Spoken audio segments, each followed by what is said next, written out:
闻佛音，见佛法，欢迎各位师兄收看今天的节目。今天小编要和大家分享的内容是南怀瑾老师开示，如果你在修行中有幸见到了这个，恭喜你，请一定要继续修行下去。我们打坐参究，见到这个以后应该怎么办？我们这一堂人即使见到这个，也是所见者甚少，只是见到三际脱空，本来面目的一个空的境界。如同圆明居士在嘉陵阴那里见到这个以后，到张家处印证。张家说，你这个见到的对，并不是不对，但只是凿破了一个小窗子的洞所看见的天，应该是把这个房子打破，登在高山顶上，所看的天才完整。于是他回来重新在自己的官邸里，那时他还是世子，闭起门来自己打七49天的七，结果突然间他只觉通身流汗，大悟了，于是赶紧再跑去看张家。张家看到他进门，还未等他开口，手这么一招，就说对了，这回对了，他也就这么回去了。这就是所见者大与所见者小的不同。你们这堂人所见者小，都是他力所出，所见都浅，见了这个以后应扩而充之，配合行旅，变化气质。不止在静坐上用功，在定住以后，应在行事之间，待人接物之间，看能否忙忙碌碌之中保持这个。苟有不能，必立刻上座，放下，好好保任。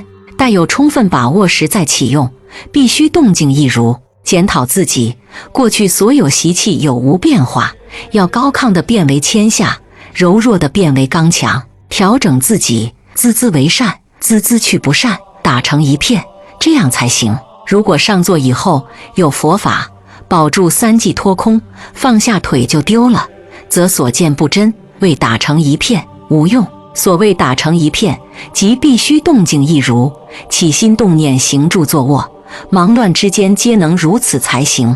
这样初步所见是真，才能谈到修为。否则先要把这一面弄清楚，念念无住，念念不住，在待人接物之间，虽有动作，其心空空如也，了无一物，这样才对。未见者必须先见了这个，才能谈修为。一念万年，万年一念，要行住坐卧之间一概不离有为的这一点定住了。等到气脉完全发动，则身心一片，一生身成就，自由自在的，爱现前即现前，然后变化生理的气质。如楞严经云，脱沾内服，服归元真，发本明耀。彼时不论一生明点，即本身光明，身心配合，内外一片光明。所谓虚实生白，常在光中，般若智慧自然现前。万物静观皆自得，看一切都慈悲喜舍，看山河大地人我众生皆如梦如幻，下腿走路皆如水中浮萍，或棉花上走路，实质世界渐渐在你的范围中皆变成真空，必须要如此用功。真正见到了这一面，还要知道那一面，这一面的空也，那一面的有也。如何有呢？你试试看，你观想一个东西，你用意造出来，或者单提一念，看提得住否？一念万年，万年就是这一念，能够定得住否，就真正证明你见到了没有。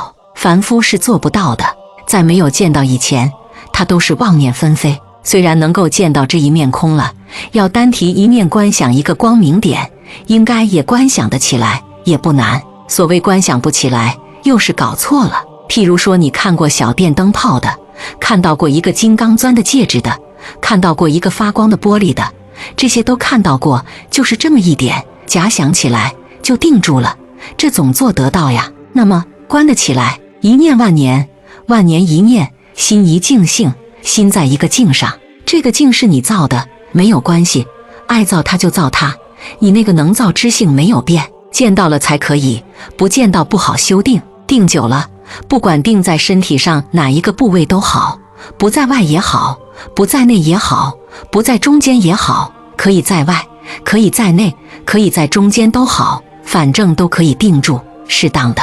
这个适当看你巧妙了，现在不给你点破，自己试试观想，巧妙定住了，心一静性，一念万年，万年一念，自然会定生喜乐。所以功夫发起的慢，是功用不能到呢，还是见地不能透彻呢？此理也要明白透过来，把它定住。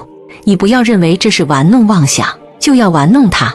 你要是能观想得起来定住了，慢慢你就晓得真正妙有之用了。有见地的人要注意这句话，做不起来那就不对，自己要注意检查，为什么观不起来？唯心所造吗？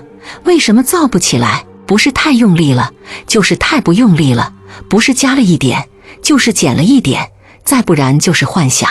什么叫幻想呢？认为观想是另外想一个东西，其实你只要就现成的亮光是什么，随便想象，有如记忆一样，等于你看过的书，看过的人，一想就想起来了，就是这样。观起来就把它定住，一定要观这光明点，定住了，一念万年，万年一念，你那个灵灵明明的，知道自己定住的那一个不受妨碍。现在假如有一个定住了，同时也知道一切声音，一切响头，一切什么，觉得自己定住没有定住，这个觉知也在。是呀，一身有那么多的妙用，你就看清楚了。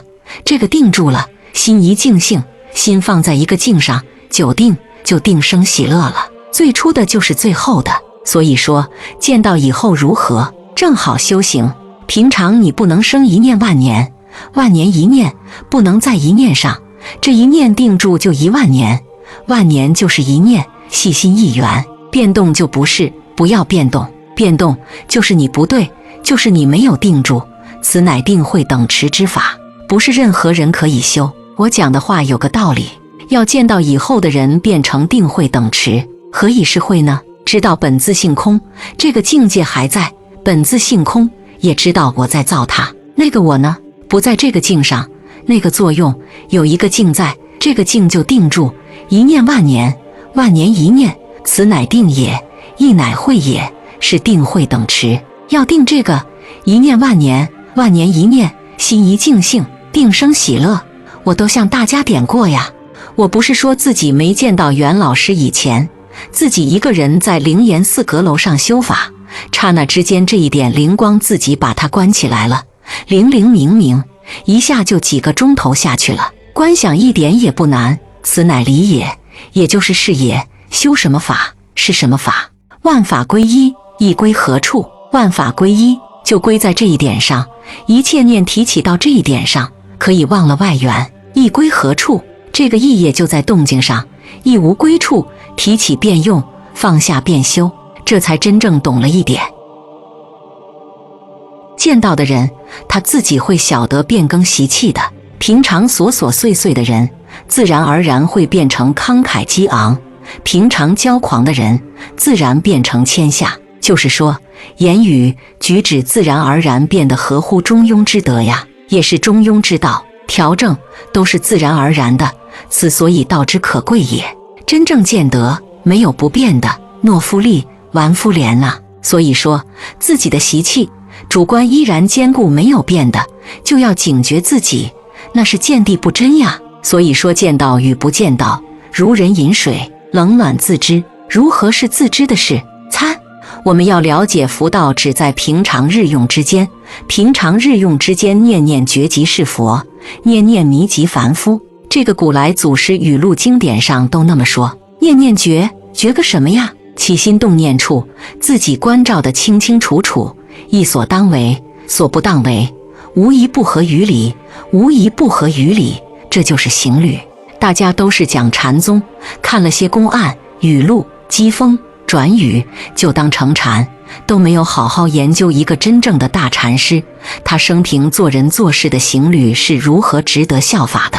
这些禅师的行律、做人做事，整个就是一个出世而注世的大儒家之风范。你看指月录上也提到，也记载了一点，例如选出欧阳修见到一个古寺里的老和尚在看经，欧阳修问他，古人生死都可来去自由的做主，现在的人怎么就做不到呢？这个和尚答复他，古人念念在定慧中，现在的人念念在散乱中，怎么做得了主呢？念念在定慧中，每一个起心动念处都在定慧中，能吗？你要注意，念念在定慧中。有些朋友说他一天打2次坐，早上1次，晚上一次，好像便宜给我占了似的。我早晚打2次坐，打3次坐，好像已对得起祖宗父母似的。这为之学禅了，真可笑之至。不晓得念念要在定慧中，每一起心动念处，动静云为，都在这个定慧的境界里，才可以谈学佛参禅。依我们平常做人来讲，精神不统一，不仔细。为什么不能仔细？为什么精神不统一？就是没有定力吗？例如现在此刻，你以为我在琐琐碎碎讲世俗的事情吗？殊不知一片婆心，望诸位先我而成就。从这里就看到定慧的行持，但这是凡夫的定慧，普通人做事都要如此呀，要念念在定慧中。凡夫的定慧就是平常事业成功的基础，一个人稍有成就都是不容易的呀，都是要有定慧，由凡夫的定慧开始，进而修持2乘的定慧，再进而菩萨的定慧。好了，今天的内容就和大家聊到这了，我们下期节目再见。